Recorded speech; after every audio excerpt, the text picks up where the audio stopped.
untuk menambah hazanah wawasan Anda dalam agama Islam. Segera Anda ikuti Mutiara Pagi.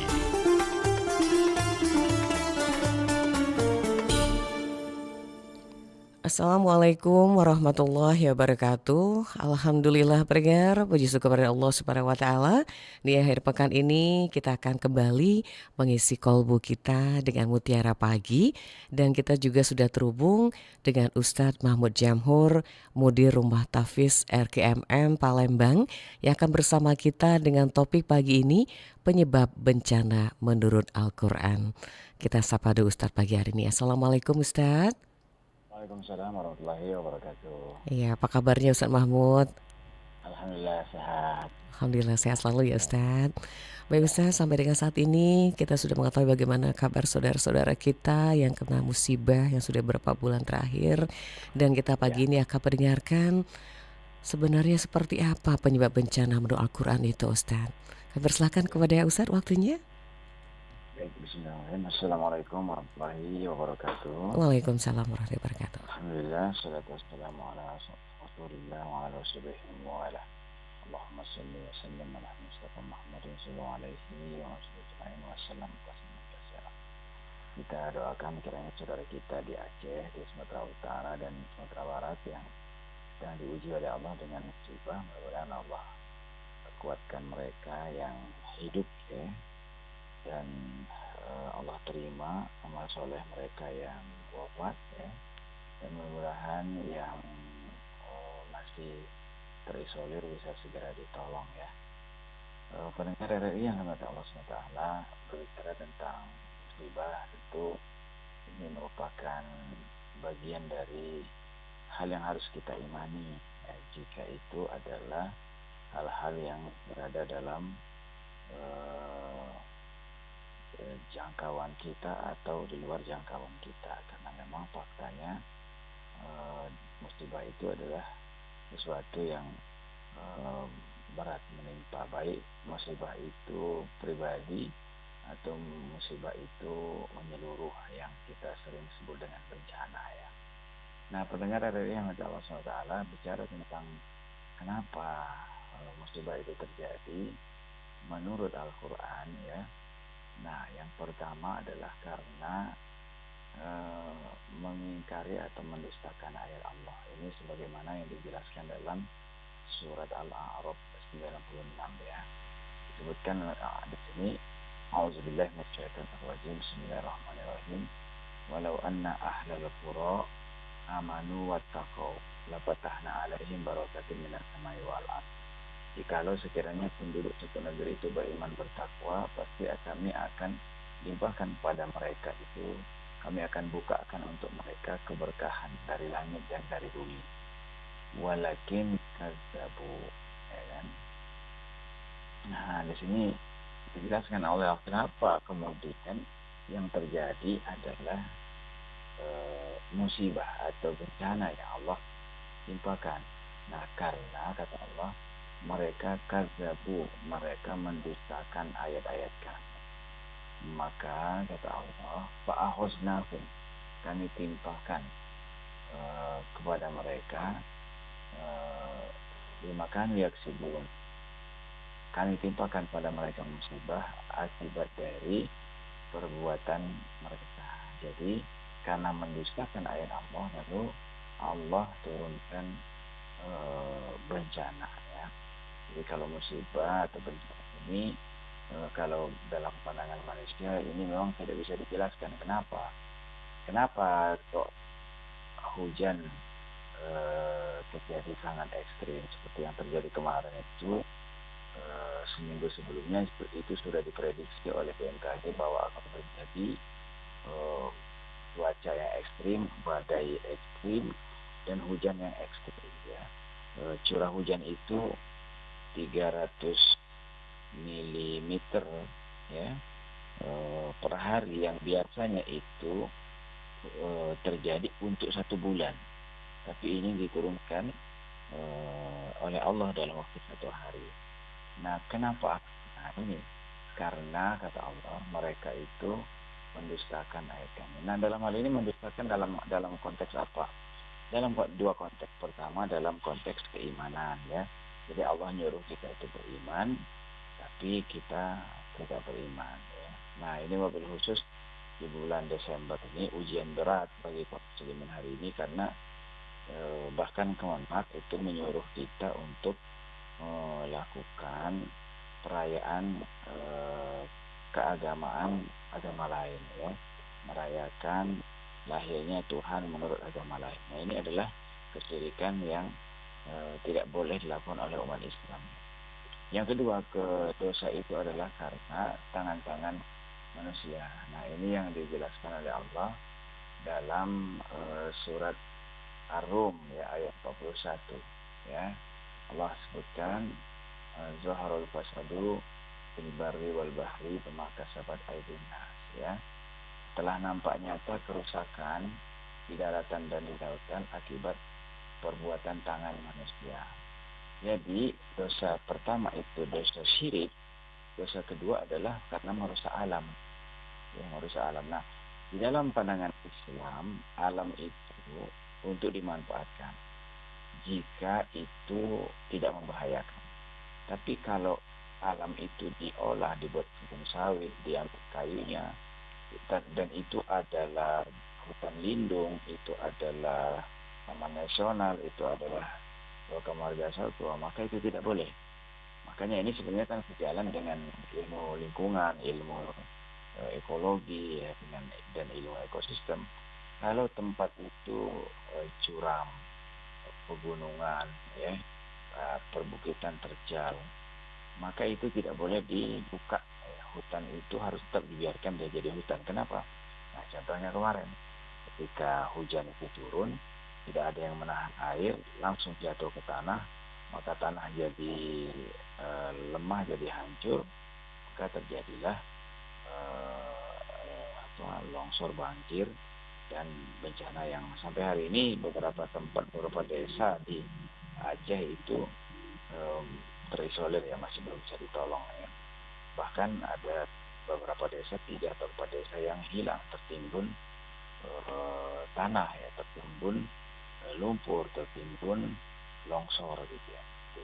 Nah, hal yang jadi kemaksiatan iman ya. Yang kedua adalah kemaksiatan amal. Jadi yang dimaksud oleh Allah dengan kalimat bima kasabat aydin nas, akibat tangan-tangan manusia, maksudnya itu adalah akibat dosa manusia karena tidak menjaga alam dan karena keimanan mereka yang ternoda. Ini maka dalam surat Ar-Rum 41 ini kita mendapatkan alasan kenapa Allah menurunkan hujan lebih besar ya, karena dosa-dosa manusia ya. Zahrul fasadu fil barri wal bahri maka sabar aidina. Nah, Allah katakan yuzikum ba'dallati amilu la'allahum yarji'un. Allah timpakan yang demikian agar mereka kembali ke jalan yang benar ya. Nah, ini. Jadi keimanan kita ini betul-betul harus kita jaga agar Allah sayang kepada kita ya. Nah, kemudian di dalam dijelaskan juga dalam hadis gitu ya. Nah, dalam hadis ini Rasulullah menjelaskan ya, iza zaharul zina wa riba fi qaryatin ya, faqad ahlu alaihim azab. Jika zina dan riba sudah terang-terangan dilakukan di satu negeri, maka berarti mereka sudah menghalalkan azab Allah atas mereka. Nah, ini sesuatu yang mengerikan, makanya harus kita hindari dosa-dosa ya. Kemudian di dalam surah Al-Anfal 25 ya, Allah menjelaskan wattaqu fitnatan la tusibanna allazina zalamu minkum khassah. Takutlah kamu, kata Allah, peliharalah dirimu dari azab bencana yang tidak dikhususkan menimpa orang zalim saja, tapi juga menimpa orang baik. Nah, oleh para ulama menjelaskan bahwa kenapa ini terjadi, karena orang baik ya, orang alim itu tidak melakukan amar ma'ruf nahi munkar, tidak saling mengingatkan, wabil khusus tidak mengingatkan kezaliman yang dilakukan oleh pemimpin. Nah, sehingga Allah turunkan azab atau bencana yang juga menimpa orang-orang baik. Nah, jadi orang baik yang diam terhadap kemungkaran itu menyebabkan Allah menurunkan bencana juga ya. Nah, maka ini koreksi buat orang-orang baik, buat para orang-orang soleh agar mereka melakukan amar ma'ruf nahi mungkar ya. Nah, kemudian yang selanjutnya adalah penjelasan dari dosa keimanan tadi dijelaskan oleh Allah dalam surat Maryam. Nah, dalam surat Maryam Allah katakan ya, mereka yang mengatakan bahwa Tuhan punya anak.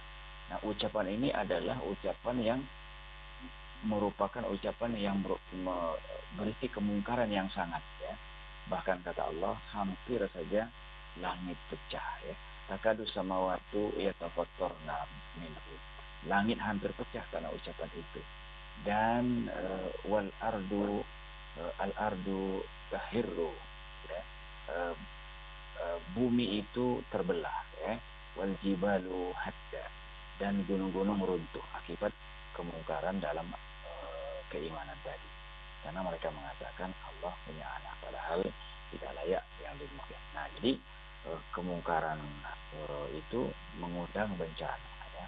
Nah, inilah beberapa informasi dalam Al-Quran kenapa musibah atau bencana itu terjadi, karena dosa manusia dalam urusan keimanan, juga karena dosa dalam urusan sesama manusia, dalam urusan juga dalam mengatur atau mengkondisikan hubungan. Nah, mudah-mudahan kita bisa menjaga ya, kita belajar dari musibah yang terjadi di Aceh, Sumut dan Sumbar ini. Mudah-mudahan ke depan Allah bisa menjaga kita dengan kita menjaga iman dan menjaga amal soleh. Saya kira demikian sebagai pengantar Pak Nadia.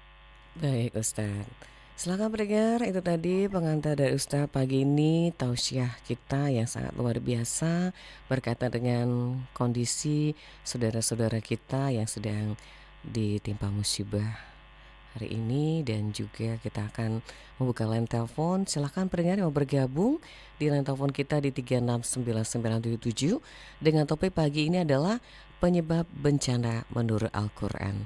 Silakan kita buka juga line WA untuk chat di WA Pro 1 0821 7927 9090. Dan siaran kita pagi hari ini juga seperti biasa Anda bisa dengarkan melalui channel YouTube kita Pro 1 Palembang. Silakan pendengar di Mutiara Pagi bersama dengan Ustadz Mahmud Jamhur, yaitu dengan topik kita penyebab bencana menurut Al-Quran. Baik Ustadz, kita lanjut dulu Ustadz. Tadi dikatakan bahwa ketika bencana ini sudah terjadi, orang-orang yang Muslim yang tidak melaksanakan atau kemaksiatan dan lain-lain ini juga akan terkena ya Ustadz. Nah, hal ini memang konsekuensinya. Nah, kalau hal seperti ini terjadi Ustadz, bagaimana kita mengantisipasi diri kita sebagai hamba Allah agar kita terhindar dari bencana seperti itu Ustadz? Baik, jadi memang inilah di dalam Al-Quran juga dalam hadis Allah menyuruh kita itu agar melakukan amar ma'ruf nahi munkar ya. Sehingga ketika Allah memuji suatu kaum dengan bencana, maka kita dalam keadaan ketika musibah itu terjadi, kita termasuk orang yang dibersihkan dosa oleh Allah SWT. Jadi dalam hadis Nabi menginformasikan ada orang yang mati syahid ya. Mati syahid itu artinya nanti dia masuk surga. Di dunia memang dia sengsara kelihatannya ya. Ya misalnya orang mati di medan perang ya, atau orang yang mati tertimbun, mati tenggelam ya, mati macam-macam. Itu di dunia kelihatannya sengsara, tapi dia masuk surga. Syaratnya adalah dia dalam keadaan beriman. Ya, dalam keadaan beriman, dalam keadaan beramal soleh, lalu musibah itu datang, musibah itu terjadi. Nah, musibah itu merupakan jalan kesyahidan, jalan syahid. Mati syahid itu ada mati di medan perang, ada mati tenggelam kata Nabi, ada mati tertimpa benda keras ya, termasuk tertimbun longsor dan segala macam. Nah, kemudian ada wanita ya, ibu-ibu yang meninggal karena melahirkan. Nah, ini adalah orang yang mati syahid ya. Maka kita harus jaga betul keimanan kita dan juga amal soleh kita ya, sehingga ketika musibah itu datang maka kita termasuk orang yang bukan diazab.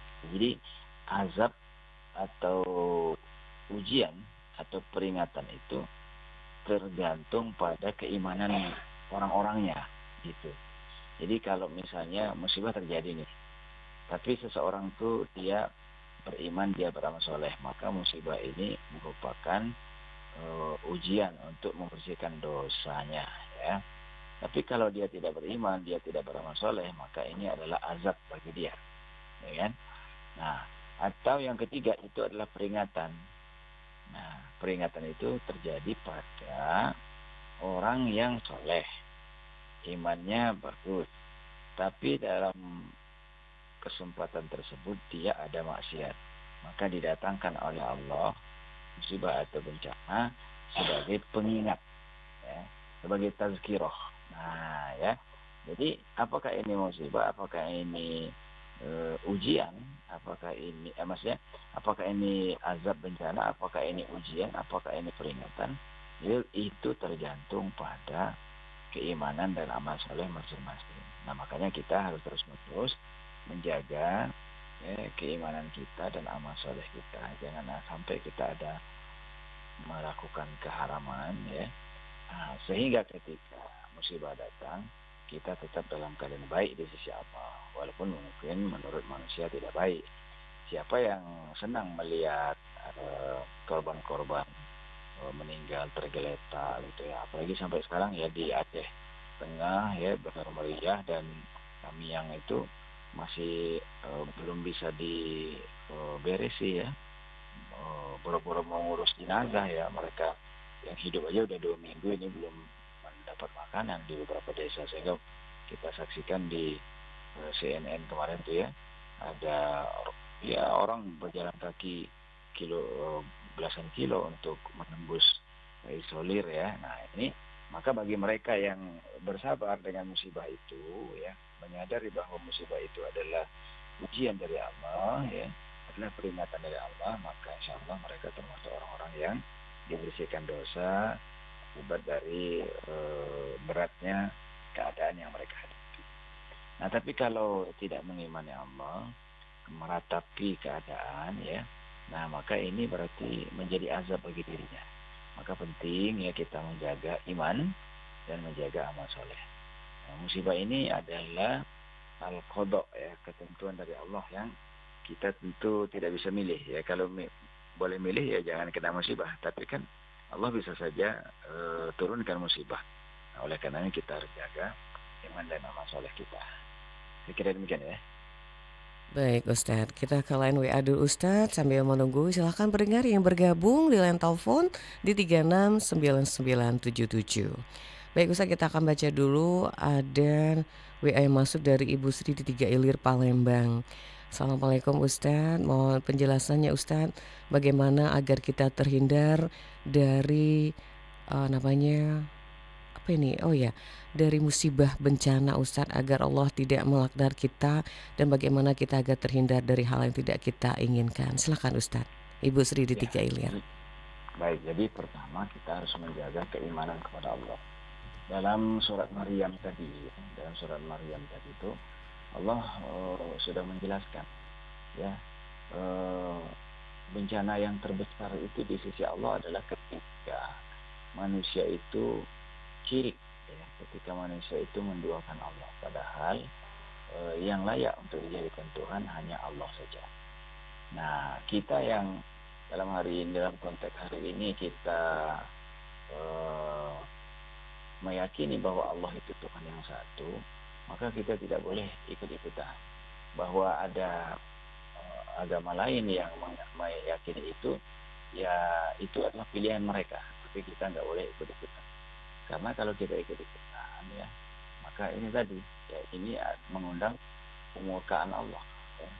Nah ini kan tentu kita nggak pengen terseret gitu ya dalam azab ya, dalam musibah yang terjadi seperti itu ya. Maka itu ya agar kita menjaga keimanan ya. Coba dilihat ya surat Maryam tadi itu 88 9 sampai 92. Maryam 88 92. Wa qalu ittakhadha ar-rahmanu walada. Mereka mengatakan bahwa Allah itu, Allahu ar-Rahman itu punya anak. Nah, ini laqad ji'tum syai'an idda, kata Allah. Mereka tidak bisa mendatangkan bukti bahwa Allah itu memang punya anak. Sungguhnya ini adalah ucapan yang sangat mungkar. Nah, maka Allah katakan hampir saja takadu samawati yatafattarna minhu. Hampir saja langit itu terpecah, langit itu terbelah. Langit itu terbelah dalam konteks tiba-tiba Allah turunkan hujan yang sangat besar, ya kan? Kemudian wal ardu yatafattarna al-ardu watan sakul ardu. Bumi itu hampir terbelah, dan sakul ardu. Watahirul jibal, dan gunung runtuh. Air yang sangat deras Allah turunkan, hutan sudah dihabisi, maka bumi terbelah, ya kan? Kemudian gunung runtuh. Nah, ini kalau sudah begini, ya Allah, ya, ini musibah bencana yang sangat berat. Jadi jaga iman kita, jangan sampai kita menduakan Allah, ya. Nah, kemudian, ini urusan pemimpin memang, ya. Jadi pemimpin itu dia harus mengarahkan mana daerah yang boleh dibuka, mana yang tidak boleh, ya. Di gunung-gunung itu tidak boleh dibuka. Nah, yang kemarin itu nyata sekali akibat penggudulan, karena ternyata nggak tahu berapa ratus ribu ton atau ratus ribu batang pohon yang hanyut, ya, memenuhi sungai-sungai, memenuhi danau Ikara, memenuhi danau Takengon, ya, sehingga danau yang indah itu penuh dengan kayu, ya. Nah, ini jadi jaga iman, jaga amal soleh. Dan bagi pemimpin, maka pemimpin harus menjaga alam, ya, dengan cara tidak mengizinkan, ya, perusahaan-perusahaan besar membuka hutan-hutan lalu ditanami sawit, gitu, ya. Dalam pandangan Islam tidak semata-mata melihat sesuatu itu berdasarkan manfaat atau ada uang, ada cuan, ya. Kalau membahayakan masyarakat itu nggak boleh diambil, walaupun di situ ada tambang, ada emas, ada nikel, ada sawit. Sekarang kan harga sawit lagi mahal, ya. Maka tidak boleh itu dilakukan. Pentingnya menjaga iman, menjaga amal, dan menjaga alam, ya. Saya kira ini yang bisa kita lakukan, ya. Baik Ustadz, silakan pendengar, kita buka kembali line telepon di 369977 atau juga di WA Pro 1 0821 7927 9090. Assalamualaikum, Mutiara Pagi. Assalamualaikum warahmatullahi wabarakatuh. Waalaikumsalam warahmatullahi wabarakatuh. Silakan Ibu Ali, ini dari Pamekasan Ustadz. Ya. Silakan Ibu. Assalamualaikum Ustaz. Waalaikumsalam warahmatullahi wabarakatuh. Sehat selalu Ustaz ya. Alhamdulillah, amin.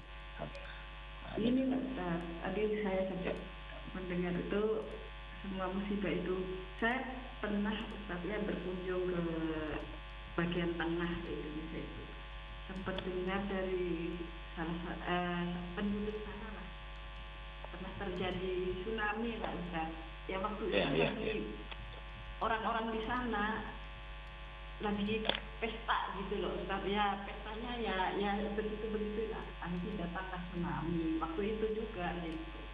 Nah di lain provinsi Ustaz itu ada yang memang ya saya pernah berkunjung juga gitu, yang begitulah hidupnya di pantai, ya ini yang tanpa baju apa, tapi kok aman-aman aja ya Ustaz ya. Iya. Sedangkan yang provinsi satunya itu banyak yang muslim gitu, walaupun di sekitar pantai itu memang waktu terjadi tsunami memang lagi mereka pesta gitu loh Ustaz. Gimana Ustaz, kok yang satu provinsi itu yang kebanyakan non muslim malah aman-aman aja itu loh Ustaz. Karena saya sering merasa jujur Ustaz, tapi saya kadang-kadang rada gimana kalau yang komen-komen di sosmed itu kok itu loh, sedangkan yang banyak non muslim itu kok aman-aman aja walaupun hidupnya ya seperti itu gitu. Mohon pencerahan Ustaz, terima kasih Bana. Assalamualaikum Ya. warahmatullahi wabarakatuh. Waalaikumsalam warahmatullahi wabarakatuh. Luar biasa nih pertanyaannya Ustadz. Silahkan ditanggapi Ya. dulu Ustadz. Baik, makanya Allah katakan tadi dalam ayat ya, wattaqu fitnatan la tusibanna allazina zalamu minkum khassah. Takutlah kamu pada satu fitnah atau azab atau bencana yang tidak hanya menimpa orang jahat saja, ya, tapi juga menimpa orang baik. Nah, untuk di Aceh ya, kemudian di Sumut ya, dan di Sumbar, eh, di Aceh kita tahu ya, bahwa itu adalah Serambi Mekah ya. Di Sumbar itu adalah tempatnya kaum Padri ya di zaman perlawanan terhadap Belanda ya. Dan di Sumut ya, beberapa tempat itu juga adalah ada orang-orang Islam atau Muslim ya. Nah, pertanyaannya memang menarik. Kenapa di tempat yang banyak maksiat misalnya, yang mayoritas juga mereka tidak beriman kepada Allah ya, di provinsi lain katakanlah ya, kok tidak ditimpakan Allah musibah? Nah, ini tentu memang harus dicermati atau diperdalam ya. Apakah di situ ada perzinahan atau riba ya yang berlangsung? Kemudian apakah di situ ada kemusyrikan berlangsung? Nah, kalau ini terjadi, sementara bahkan ini dulu adalah tempat orang-orang baik, ya kan? Maka hati-hati, karena ini lebih berpotensi diuji oleh Allah, ditimpakan musibah oleh Allah, dibandingkan tempat yang memang dia banyak orang non-muslim, banyak orang yang tidak beriman. Nah, kenapa Allah tidak timpakan musibah kepada orang yang tidak beriman ini? Nah, kalau dulu di zaman nabi-nabi yang lain, memang Allah azab kaum yang tidak beriman itu. Jadi memang ini ujian untuk kita umat Nabi Muhammad ini. Bagi umat terdahulu, umat Nabi terdahulu, kalau mereka itu bermaksiat ya, itu Allah habisi. Nah, tapi kalau untuk umat Nabi Muhammad ini tidak dihabisi. Tapi mereka itu disebutkan oleh Allah dalam Al-Quran itu ya, mereka itu diistidraj. Apa itu diistidraj? Dibiarkan. Ya, dibiarkan. Ini tentu sudah ada peringatan, sudah ada dakwah, sudah ada dakwah ya di situ. Nah, tentu mereka masih tetap saja tidak beriman, masih saja maksiat, kemungkaran, merajalela. Lalu ini Allah biarkan, ya kan? Allah biarkan. Ini namanya istidraj. Nah, istidraj ini semakin melalaikan. Istidraj ini semakin membuat mereka lupa, lalai, dan maksiatnya menjadi-jadi, kekufurannya menjadi-jadi. Tapi nanti di akhirat, nah ini azabnya sangat pedih, lebih dari azab dunia ya. Nah, sebaliknya bagi negeri-negeri yang tadi itu banyak orang soleh, banyak orang yang beriman, banyak orang baik, bahkan terkenal itu adalah pusat-pusat Islam. Nah, di dunia Allah uji, nah, gitu kan. Jadi ini adalah ujian. Maka musibah ini adalah ujian bagi mereka, mereka yang berada di tempat-tempat yang dalam tanda kutip lebih soleh, gitu, lebih banyak orang Islamnya, lebih banyak orang baiknya. Nah, tapi Allah katakan, takutlah kamu pada satu azab yang tidak hanya menimpa orang jahat zalim saja, tapi juga menimpa orang baik. Jika di situ ada kemungkaran, tapi orang baiknya diam. Nah, tentu kita tidak tahu persis ya apa yang terjadi di desa-desa yang hilang itu ya, apa yang terjadi di tempat-tempat yang terdampak secara masif dan berat itu ya. Nah, tapi ya kalau ada kejadian seperti ini dan orang yang tertimpa musibah itu dalam keadaan beriman, beramal soleh, maka dia syahid. Matinya mati syahid. Mati syahid itu balasnya surga. Tapi kalau di situ ada orang yang tidak beriman, ditimpa musibah, maka ini adalah azab bagi mereka. Kalau ini menimpa orang beriman tapi sedang dalam keadaan lalai, ini adalah peringatan. Dan kalaupun misalnya dia meninggal, maka ini termasuk mati syahid. Jadi 3 kondisi yang menimpa manusia ketika musibah itu terjadi. Ada yang itu menjadi ujian bagi dia, sehingga kematian atau kesengsaraan itu membuat dia naik kelas, keimanannya naik gitu ya. Ada kondisi yang itu peringatan, ya kan? Nah, peringatan ini akan membersihkan dosanya. Dan yang ketiga, kalau menimpa orang yang tidak beriman, ya, orang yang ingkar, maka ini adalah azab bagi mereka. Nah, jadi kenapa kok di negeri yang relatif soleh, katakanlah, kok malah Allah turunkan musibah? Allah ingin menguji, Allah ingin mengingatkan, Allah ingin membersihkan dosa mereka. Tapi kenapa tidak terjadi musibah ini pada negeri-negeri yang kemaksiatannya luar biasa, tidak beriman, ya? Nah, ini Allah mengistidraj. Allah itu membiarkan mereka, karena memang udah, kata bahasa Palembang itu tekak bantah, ya. Udah diingatkan terus tapi gak sadar-sadar, maka itu dibiarkan saja oleh Allah, yang dengan itu azab akhirat lebih berat bagi mereka. Kira demikian ya. Baik Ustadz, terima kasih Bu Ali. Baik pendengar, kita informasikan siaran pagi hari ini kita mengalami sedikit kendala yang terestrial, jadi kita siarkan ini adalah melalui live streaming kita. Silahkan kita buka dulu Ustadz di line telepon kembali. Assalamualaikum.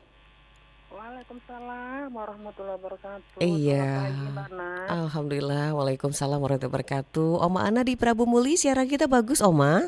Alhamdulillah. Ini menggunakan live streaming ya? Ini sebenarnya YouTube. Iya, silahkan Oma, ada Ustadz Mahmud Jamhur. Terima kasih Mbak Nat.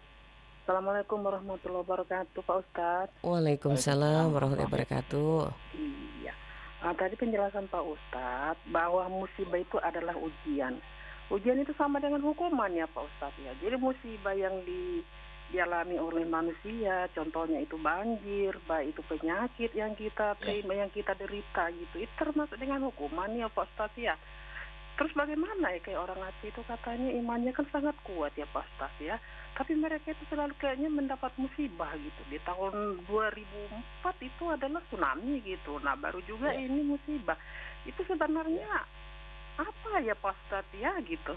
Iya, kenapa selalu orang yang beriman itu dihukum atau diuji oleh Allah Subhanahu wa taala gitu Pak Ustadz. Iya, Terima kasih Pak Ustadz, terima kasih Mbak Nat. Sama-sama. Assalamualaikum warahmatullahi wabarakatuh. Waalaikumsalam warahmatullahi wabarakatuh. Silakan Ustadz. Nah, jadi kondisi musibah itu menimpa manusia, maka akan ada tiga. Jadi bukan hanya hukuman, tapi ujian, ya kan? Ujian itu berarti untuk menaikkan level ya di sisi Allah, menaikkan keimanannya ya. Kemudian yang ketiga adalah peringatan. Jadi hukuman itu untuk orang yang tidak beriman. Maka misalnya di situ, di tempat itu yang secara umum katakanlah soleh ya, tapi ada orang yang ingkar, yang banyak maksiatnya di situ, maka itu adalah azab atau hukuman. Nah gitu, azab atau hukuman ya. Tapi bagi orang yang beriman, yang beramal soleh, lalu terjadi musibah pada mereka, maka itu adalah ujian. Nah, jadi ada azab hukuman, yang kedua ada ujian, yang ketiga adalah peringatan. Nah, jadi kalau menimpa orang-orang yang tidak beriman, menimpa orang yang jahat, kan itu di tempat itu tidak orang baik semua kan. Nah, maka itu bagi dia itu adalah hukuman atau azab ya. Bagi orang yang beriman dan beramal soleh, musibah itu menimpa dia, maka itu adalah ujian yang meningkatkan level dia, gitu, meningkatkan levelnya ya. Nah, yang ketiga ya, musibah itu menimpa orang yang beriman, beramal soleh tapi lagi lalai, lagi lupa pada saat itu dia bermaksiat, maka itu menjadi peringatan. Nah, peringatan ini agar dia kembali ya, kalaupun dia meninggal maka dia meninggal syahid, mati syahid yang mendapatkan pahala surga gitu ya. Jadi itu kondisinya. Jadi tidak berarti yang tidak kena musibah itu aman-aman saja, baik-baik saja. Tidak begitu. Karena bisa jadi ini kondisi yang Allah sedang yang disebut dalam Al-Quran itu istidraj. Nah, jadi tempat-tempat lain yang aman-aman saja, itu jangan lalai.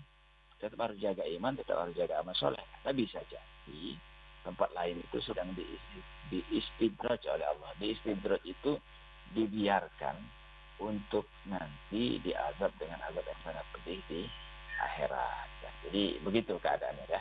Oke. Baik, terima kasih Ustadz juga Oma Ana di Prabu Muli. Silahkan sekali lagi kita informasikan bahwa siaran kita pagi hari ini Anda bisa dengarkan melalui live streaming kita karena yang terestrial mengalami sedikit gangguan dari kemarin ya. Silahkan yang ingin bergabung kita undang kembali yang bisa monitor kita melalui live streaming di App Store atau Play Store Anda. Silahkan kita undang kembali. Baik, ada WA yang masuk Ustadz melalui Pro 1. Ibu Rahma di skip, tapi ini sepertinya sama semua ini. Ustadz, bagaimana Ustadz makna di balik musibah yang datang, baik yang kita terima secara pribadi ataupun yang bersifat secara menyeluruh atau umum nih Ustadz? Silakan Ustadz. Ya, jadi kalau secara pribadi, ya misalnya dalam Al-Baqarah itu Allah kekurangan makanan, ya kekurangan harta, ya bahkan kehilangan nyawa, ya maka itu adalah ujian yang sifatnya pribadi, ya ujian atau peringatan yang sifatnya pribadi. Nah, kalau musibah menimpa seseorang atau sebuah kaum, yang kaum itu atau orang-orang di sana itu mereka dalam keadaan beriman, beramal soleh, ya maka itu meningkatkan imannya. Nah, berarti musibah atau bencana itu menjadi ujian yang membuat dia naik kelas. Ujian itu mirip dengan keadaan anak-anak sekolah, ya. Diuji untuk apa? Ya agar naik kelas. Ya kan? Ujian agar bisa dapat SIM, ya kan? Ujian agar bisa lolos PNS misalnya kan. Nah, ini berarti ujian itu membuat dia naik kelas. Gitu. Naik kelas di sisi Allah, bukan di sisi manusia, ya. Dan bahkan sampai meninggal misalnya, gitu, ya. Nah, tapi bagi yang dia beriman, dia beramal soleh, tapi dalam keadaan lalai saat itu, maka itu adalah peringatan agar dia kembali, agar dia menjaga keimanannya lagi. Kalau misalnya dia masih hidup atau dia meninggal, maka itu Allah ampuni dosanya, gitu ya. Tapi kalau musibah ini menimpa orang yang tidak beriman, orang yang ingkar, maka itu adalah azab atau hukuman. Jadi itu dari sisi terjadinya. Nah, maka ya, misalnya di satu tempat, di satu negeri, ya, yang tadi Allah jelaskan, barangkali di sana, di desa itu, di daerah itu, kemaksiatannya merajalela, perzinanya merajalela, perjudiannya merajalela, ribanya merajalela, maka Allah timpakan.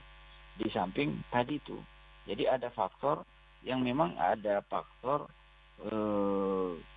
kesalahan manusia terhadap alam, yaitu misalnya hutan yang harusnya jadi hutan lindung, diambil kayunya gundul, bahkan ditanami sawit. Nah, ini menyebabkan memang mengundang bencana, gitu.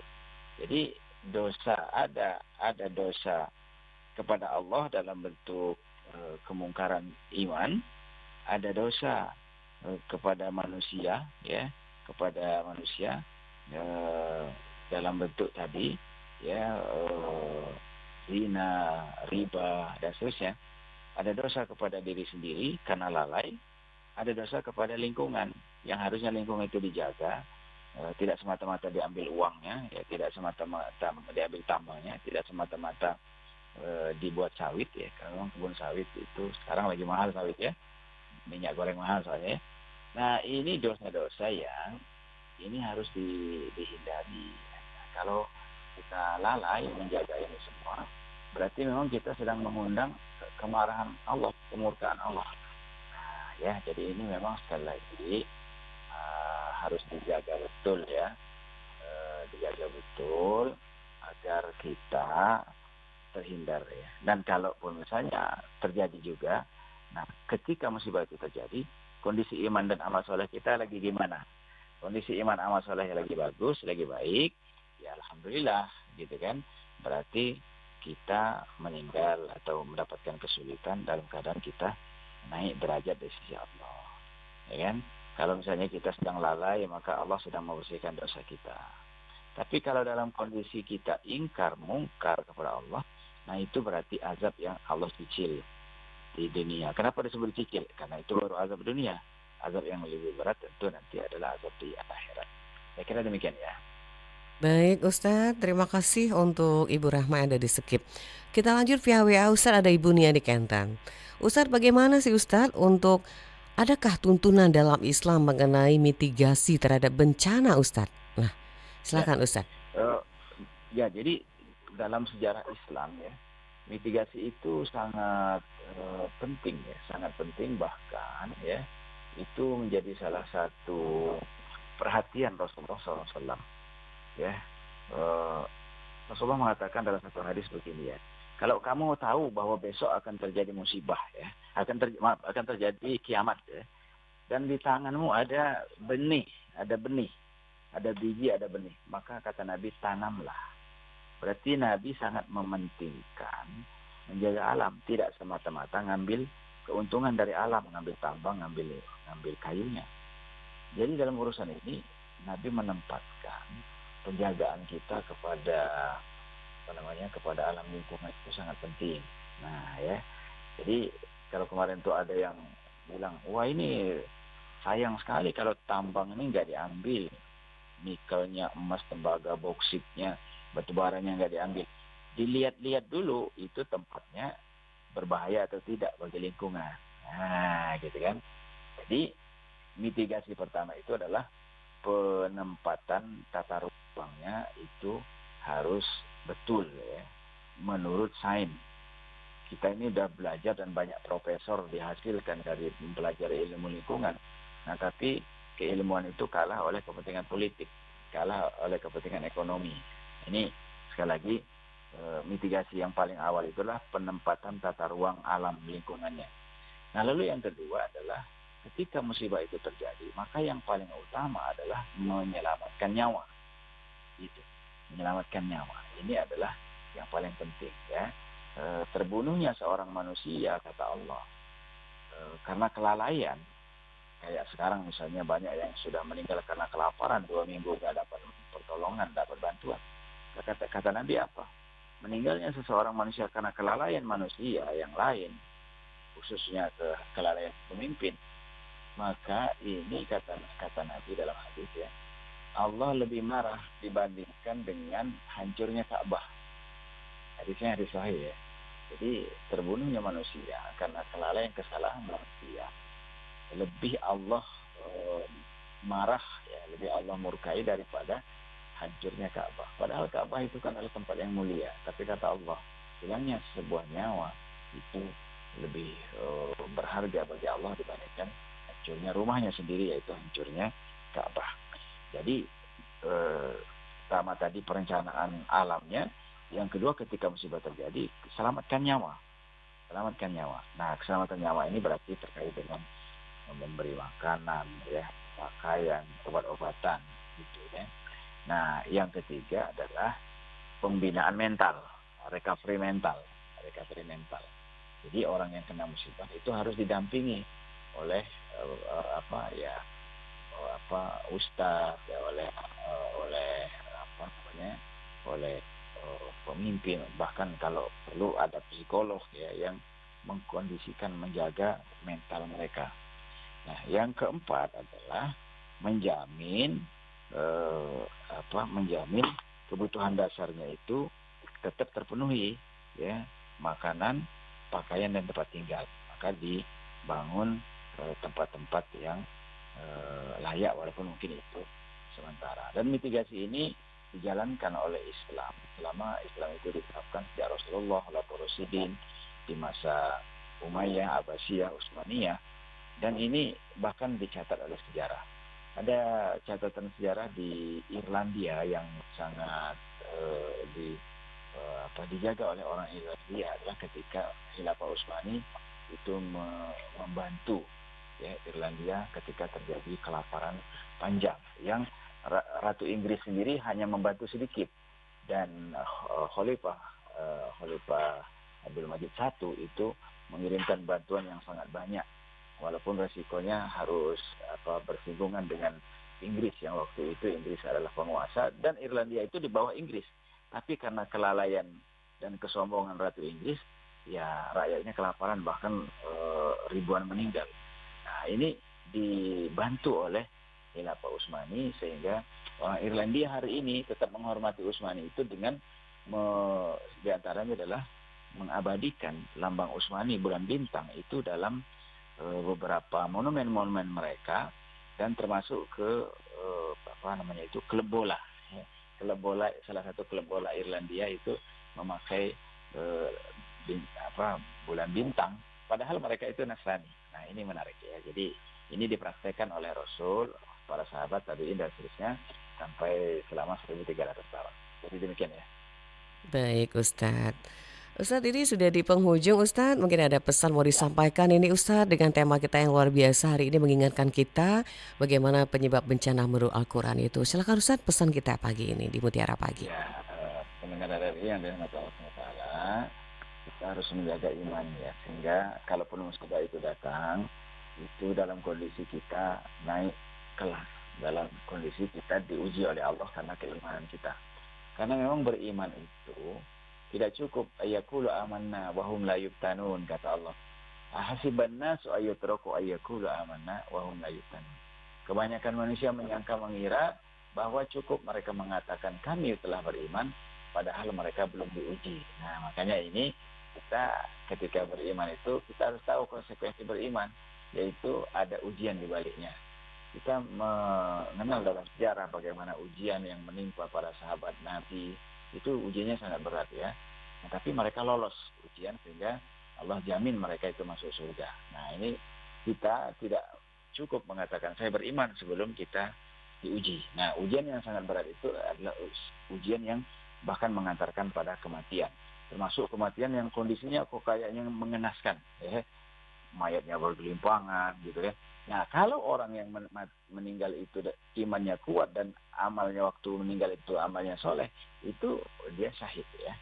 Nah, maka kita harus jaga betul iman ya, dan jaga amal soleh ya. Dalam hal iman ini wabil khusus di bulan Desember ini kita dikondisikan untuk mencampur adukkan agama dengan alasan toleransi.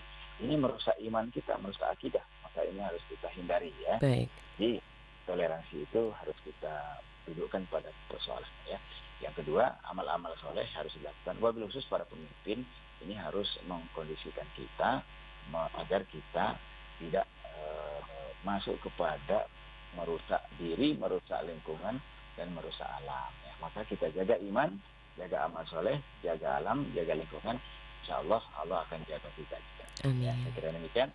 Terima kasih. Assalamualaikum warahmatullahi wabarakatuh. Waalaikumsalam warahmatullahi wabarakatuh. Terima kasih Ustadz Mahmud Jamhur yang selalu setia menjadi penyejuk hati kita pagi hari ini di Mutiara Pagi. Semoga kita doakan Ustadz Mahmud Jamhur sehat dan akan selalu bersama kita di Mutiara Pagi. Terima kasih juga pendengar sudah bergabung pagi hari ini. Untuk Ibu Ali di Pamekasan, terima kasih juga Ibu Ana di Prabu Muli. Terima kasih juga pendengar yang sudah bergabung via WA, Ibu Sri Tiga Ilir, Ibu Rahmadi Sekip, dan Ibu Nia di Kenton yang sudah bergabung pagi ini di Mutiara Pagi. Semoga apa yang kita dengarkan pagi hari ini akan selalu bermanfaat dan akan meningkatkan selalu ketakwaan kita kepada Allah Subhanahu wa Ta'ala dimanapun kita berada. Kami tutup dengan ucapan wassalamualaikum warahmatullahi wabarakatuh.